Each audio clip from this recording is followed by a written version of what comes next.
Well, we got some more news from Ubisoft to talk about. Now we've got some rumors of an acquisition. So Ubisoft is going to be acquired. Now, what does that mean for the long term of the company and their IPs? And are we going to get a good Assassin's Creed game? I say maybe, maybe not. But yeah, there's a lot to get into. So we're just going to jump right in here. And right off the bat, this one comes from Bloomberg. I think that is the original reporter of this. Tencent Guillemot family said to consider buyout of Ubisoft. So this article kind of talks about how this rumor has been going around about how they were talking back and forth about Tencent basically making a full acquisition, taking the company private as a subsidiary of Tencent Holdings, and also talked a little bit in the article further back about the news going back and forth in 2022 about a lot of potential deals with Ubisoft being acquired. A lot of equities firms were looking at them back then. And what ended up happening back then was that Tencent had acquired 49.9% of the Guillemot brothers holding company. So that basically gave them the minority stake in that holding company, plus their existing 10% in Ubisoft. So they effectively had a majority stake in the company with 10% of the voting rights. And because the holding company, the Guillemot holding company, they only owned 49.9%. So the Guillemot brothers still had voting rights over them in that company, which ended up translating to the voting rights in Ubisoft proper. So they had that, 51.1% counted for their stake in Ubisoft. And then Tencent only had the 10%. And they were locked at that. They were actually capped at that through the deal so that they couldn't acquire more to get themselves where they needed to be as far as an acquisition goes. But now, that would all effectively go away, and they would take the full company private, and they'd buy out all the shareholders, and then it would basically work like how Elon Musk bought Twitter. They would take the company private. It would be a subsidiary, though, of Tencent as opposed to being wholly owned by Elon and turned into X. So it would still be Ubisoft. It would still be a subsidiary company, and they would just continue doing what they're doing, more or less. I'll talk about that in a minute as to where I think Ubisoft is going to go after this acquisition if it goes through. But yeah, they were talking about taking the whole thing private, and honestly, it's a mixed bag as far as what the outcomes are going to be with that. And before I get into that, though, I did want to share one more interesting thing. This article actually blames the decline of Ubisoft on the pandemic. It's down here. It says the video game firm has over the past couple of years struggled to recover from a pandemic-era production crunch that resulted in delays in the release of new games and canceled titles. So they're basically saying the pandemic killed Ubisoft, and yet all the other studios out there reported record profits because no one could go out. All they could do is stay home and play video games. So people were making hand over fist money, except for Ubisoft. They were losing money. For some reason, the pandemic really hit them hard. And it wasn't that they were making bad games or anything. It was the pandemic. Totally, it's the coof. It's all the coof's fault. But yeah, where I kind of see this going, if Tencent actually acquires Ubisoft, they're going to be yet another name in a long line of companies. And we can see this here. I'm going to link this in the description too. This is from your Wikipedia. These are all the subsidiaries of Tencent, and there's some pretty big names in here. I mean, Riot Games, Funcom. Let's see, what's the other interesting ones? There's some minorities down further. Minority owned Epic Games. They own 35% of Epic Games, and that was an interesting one. I didn't realize they owned 35%. I thought it was lower than that. Same thing with From Software. I didn't realize they owned 16.25%. I thought it was lower than that.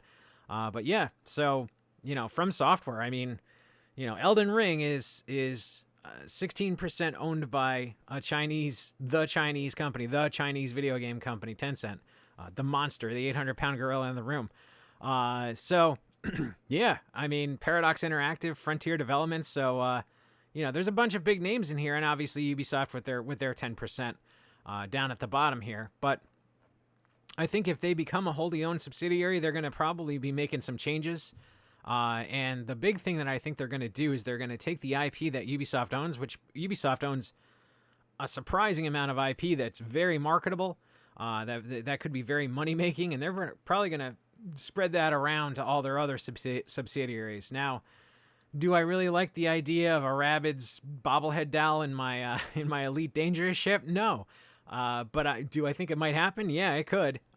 They could use their 9% stake and say, hey, take this Rabbids license and sell some copies for us. More than likely, it would be other games like Riot Games with League of Legends or something like that. But that's a common occurrence now. Is that they got all these cameo IP appearances in all these games. I would not be surprised if they started using those Ubisoft IPs for just that and trying to get those farmed out there. Even outside of their holdings, they could probably work out some licensing deals, and I wouldn't put it past them to do that. The other thing I'm thinking is that they're probably going to reverse course on Ubisoft. I think they're going to probably start looking more into other studios getting the work done and farming out those IPs to those studios to make different kind of games, because they've done that before in a kind of a similar fashion. Like they're investing very heavily in smaller studios to produce these like kind of very niche games or very what would you call it? I don't know, like specialty games where they become massive hits, and it's because Tencent put the marketing behind it and put the energy behind it and put the funding behind it to make them these monstrosities. And one of those games is actually Wukong. Wukong was a Tencent investment. The studio that made it got investment capital from Tencent in order to make that game, and then they get the percentage back again. So Tencent was making money off of Wukong, which was a massive hit, massive success. So they're probably going to do a similar thing with the IPs from Ubisoft and try and farm those out to studios that can get the work done. A group of passionate people with the desire to make an awesome game, coupled with these massively popular IPs like Assassin's Creed, like Rayman and the Rabbids and all that stuff. Making these games, you got a recipe for success there. And if they did that, I think that would be kind of a boon to us. Now, long term, I don't see that lasting. I think that we're going to get a few games like that, and it would be massive successes. It would be a lot of fun. But Tencent, being Tencent, I know that they tend to commoditize things. They tend to turn things into, oversaturation, I guess you would call it. So you're going to end up with the Assassin's Creed mobile games, and it's going to be Assassin's Creed friggin' Solitaire and all these gacha games, and it's gonna water it down, and I think that's gonna eventually kill those IPs completely off long term. So I think in the short term we're gonna get some good games if this happens. Long term it's gonna get commoditized, it's gonna get watered down, and they're gonna lose more than they've already lost now, but not before Tencent makes a whole pantload of money off of those IPs. So they certainly will make their money back and then some from this venture, but I don't know. I think at the end of the day, as per usual, I think gamers are going to lose out. We might win for a little while, but in the long run, we're going to lose. So I kind of hope this doesn't go through. I hope Ubisoft stays the course. I don't think they will, but if they did, and they got their act together and started making good games again, they would be back on top again. And I don't see them doing that. I hope they do, though. I think if they just went back to the original Assassin's Creed recipes, if they made a friggin' Rayman game again, I mean, anything like that would be very well received if they stuck to the original IP, if they stuck to the heritage of those properties and made games in the same vein as the originals. They would make massive amounts of money. They would be extraordinarily popular, and they would get back on all of our good sides again, and they would be raking in the dough. But they're not going to do that. They're going to continue down their DEI path. And I guess that's the other thing I want to say before I wrap this up. A lot of people online are talking about how Tencent also is, very DEI heavy, and they're all about diversity in their games and this, that, and the other thing, but it is Tencent. Tencent being a Chinese company, they play a different game with DEI. They don't, well, first of all, they don't need DEI investment in order to be successful. So they effectively play that game very differently. They take DEI as a lower priority in their companies. Like, oh yeah, DEI is important and all.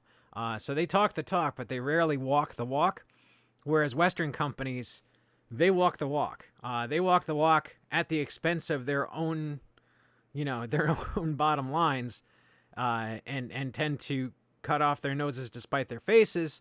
However, Tencent does not play that game. Tencent is very different, and being a Chinese company, they have other investment sources, let's say, and they don't have to worry about DEI investments. They can just, they don't care about their ESG score. They can just go where they need to go and say what they need to say and do what they need to do, and they're going to continue to strive to improve their bottom line over the DEI. So they're not going to be injecting all this in their games and making bad games. They're more concerned with making money than anything else. So I think that would, at least that aspect would be an improvement for Ubisoft if they got acquired by Tencent.